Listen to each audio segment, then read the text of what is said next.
je Janica otišla u knjižnicu vratiti knjigu. Trčala je i svako malo poskakivala. Bila je vesela.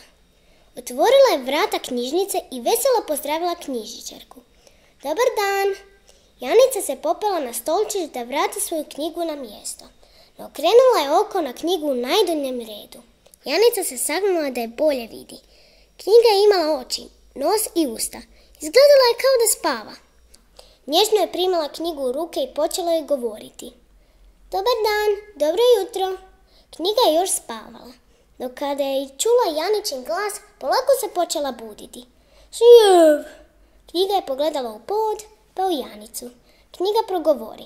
Voliš li romane? Janica se zbunila i reče. Pa, ne znam točno što su to romani. To su debele knjige s puno stranica. Veliš, ja sam isto roman. O, a o čemu se radi u tvom romanu? Knjiga se nasmiješila. Pa ako ti kažem samo tako o čemu se radi, možda ti više ne budem zanimljiva. Moraš me sama čitati.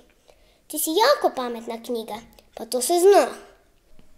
Janica shvati da joj se knjiga previše sviđa, pa je uzela knjigu i uputila se prema knjižničarki. Pružila je iskaznicu. Doviđenja, doviđenja, pozdravljala ju je i odjurila van. Hopsala je i opjevučila jer je bila presretna što ima knjigu. I kad si spomenula roman, možeš mi ga ispričati?